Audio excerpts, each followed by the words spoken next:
Welcome back to Dracula, but in Baltimore. We are in Jonathan Harker's journal, and the date is 15 May. Once more have I seen the Count go out in his lizard fashion. He moved downwards in a sidelong way, some 100 feet down and a good deal to the left. He vanished into some hole or window. When his head had disappeared, I leaned out to try and see more, but without avail. The distance was too great to allow a proper angle of sight.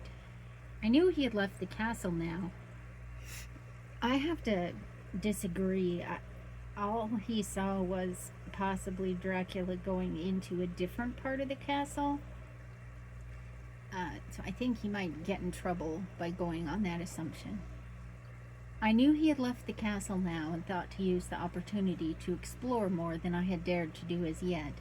I went back to the room and, taking a lamp, tried all the doors.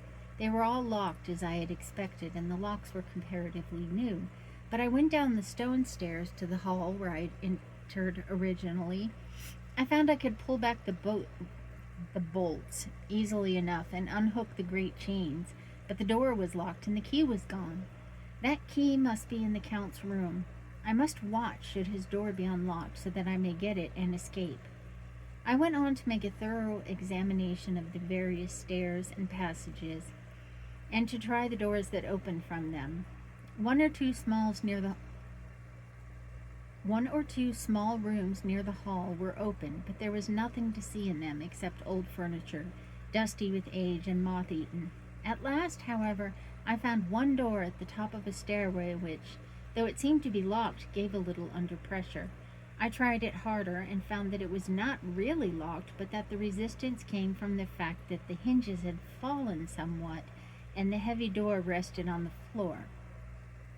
Here was an opportunity which I might not have again, so I exerted myself and with many efforts forced it back so that I could enter.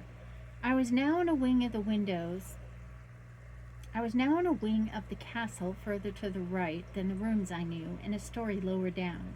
From the windows I could see that the suite of rooms lay along to the south of the castle, the windows of the end room looking out both west and south. On the latter side, as well as to the former, there was a great precipice. The castle was built on the corner of a great rock, so that on 3 sides it was quite impregnable, and great windows were placed here where sling or bow or culverin could not reach. I'm not sure what a culverin is, and consequently light and comfort, impossible to a position which had to be guarded, were secured.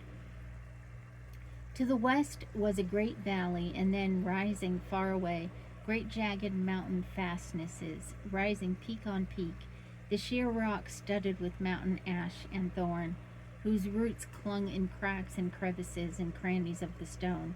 This was evidently the portion of the castle occupied in bygone days, for the furniture had more air of comfort than any I had seen. The windows were curtainless, and the yellow moonlight, flooding in through the diamond panes, enabled one to see even colors, whilst it softened the wealth of dust which lay over all, and disguised in some measure the ravages of time and the moth. My lamp seemed to be of little effect in the brilliant moonlight, but I was glad to have it with me, for there was a dread loneliness in the place which chilled my heart and made my nerves tremble. Still, it was better than living alone in the rooms, which I had come to hate from the presence of the Count, and after trying a little to school my nerves, I found a soft quietude came over me. Here I am, sitting at a little oak table where in old times possibly some fair lady sat to pen, with much thought and many blushes, her ill-spelt love letter, and writing in my diary in shorthand all that has happened since I closed it last. It is 19th century, up to date with a vengeance. And yet, unless my senses deceive me, the old centuries had, and have, powers of their own which mere modernity cannot kill. Thank you so much. I am unfortunately quite ill today, which is why you are looking at the fish tank instead of my sickness ravaged face period. And please forgive all the stumbles and starting overs.